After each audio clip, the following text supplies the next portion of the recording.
জাতীয় নাগরিক পার্টি এত বড় পরিসরে দল গুছাচ্ছে, তারা টাকা কোথা থেকে পাচ্ছে, ফান্ডিং কোথা থেকে আসতেছে? এই প্রশ্নটা প্রায় সময় ক্ষীণ সুরে উঠলেও এই মুহূর্তে আমার কাছে মনে হচ্ছে এটা জরুরি। বাংলাদেশের জনগণের জানা উচিত জাতীয় নাগরিক পার্টি কোথা থেকে ফান্ডিং পাচ্ছে। সম্প্রতি রাখাল রাহা কর্তৃক 400 কোটি টাকা দুর্নীতির অভিযোগ উঠেছে। চিন্তা করা যায়, 400 কোটি টাকা। আমি ধারণা করছি যে এইটার সাথে অনেকেই জড়িত আছে এবং এই বিষয়টাকে তদন্ত করলে অনেক জারিজুরি ফাঁস হয়ে যাবে। মাঝখানে একটা কথা বলে রাখতেছি, আপনি দেখবেন রাখাল রাহা ইস্যুতে যখন তৌহিদি জনতা, বাংলাদেশের আপামর মুসলিম জনতা যখন নেমেছে, রাখাল রাহা যখন আল্লাহ সম্বন্ধে কটূক্তি করেছে, বর্গীয় শব্দ ইউজ করেছে, আল্লাহ রসুল সাল্লাল্লাহু আলাইহি ওয়াসাল্লামকে অবমাননা করেছে, তখন সারা বাংলাদেশ উত্তাল থাকলেও সমন্বয়করা রাখাল রাহা সম্বন্ধে টু শব্দটিও পর্যন্ত ইউজ করেনি। কিন্তু আজকে 400 কোটি টাকার ইস্যু আসতেই এবং এর সাথে তানভীর, তারপরে মাহফুজ আলম, এদের একটা সংশ্লিষ্টতার আওয়াজ ওঠার সাথে সাথেই 400 কোটি টাকার ইস্যুকে কেন্দ্র করে রাখাল রাহা সম্বন্ধে সবাই কথা বলতেছে। বোঝা গেল আল্লাহ রসুল সাল্লাল্লাহু আলাইহি ওয়াসাল্লাম অথবা আমাদের ইমানের মূল্য 400 কোটির চাইতে কম। যাই হোক, মূল কথায় আসি যে জাতীয় নাগরিক পার্টি ফান্ডিং কোথা থেকে পাচ্ছে, এই প্রশ্নের উত্তর বাংলাদেশের জনগণের জানা দরকার।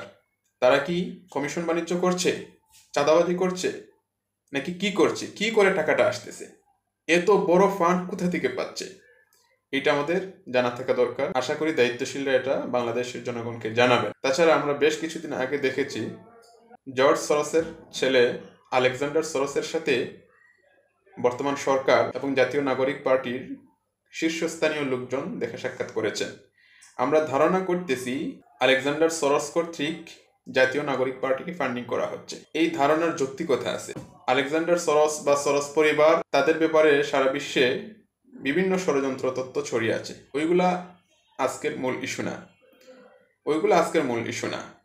তারা সারা বিশ্বে LGBTQ ট্রান্সজেন্ডারবাদ ছড়িয়ে দেওয়ার জন্য দু হাতে টাকা ঢালতেছে। এই ব্যাপারে সারা বিশ্ব জানে এবং এটা স্বীকৃত।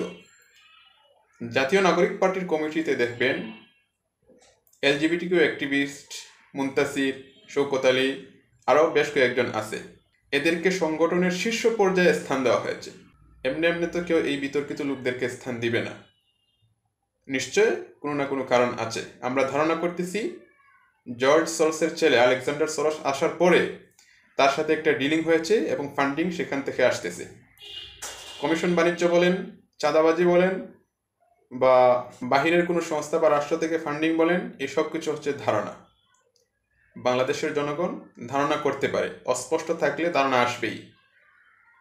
জাতীয় নাগরিক পার্টি যদি চায় আমাদেরকে এই ধারণার বেড়াজাল থেকে মুক্তি দিতে এবং আমাদের সকল সন্দেহ দূরীভূত করতে, তাইলে শীঘ্রই তাদের ফান্ডিংয়ের ব্যাপারে মুখ খোলা দরকার। আর হ্যাঁ, এটা জানিয়ে রাখি, জর্জ সরস, আলেকজান্ডার সরস, ওরা হচ্ছে ইহুদি ধর্মের অনুসারী। মুসলিম সংখ্যাগরিষ্ঠ এই রাষ্ট্রে কোনো ইহুদিবাদী এজেন্ডা বাস্তবায়ন হতে দেওয়া যাবে না। সরস পরিবারের সাথে আপনাদের কোনো সম্পর্ক আছে কিনা এইটাও আপনারা পরিষ্কার করবেন। সংক্ষিপ্ত কথা শেষ করছি একটি আহ্বান জানিয়ে। বাংলাদেশের সকল বুদ্ধিজীবী, বিশেষ করে উপদেষ্টা মাহফুজ আলমের প্রতি আহ্বান, 400 কোটি টাকার দায় তাওহিদি জনতার উপর চাপিয়ে দেওয়া যায় কিনা একটু দেখেন। আর সাংবাদিক যারা আছেন তারা খুব দ্রুত অন্য কোনো ইস্যু নিয়ে আসেন। রাসেল ভাই পারেন আর যাই পারেন, অন্য কোনো ইস্যু নিয়ে এসে খুব দ্রুত রাখাল রাহার ইস্যুটাকে মাটি চাপা দেন।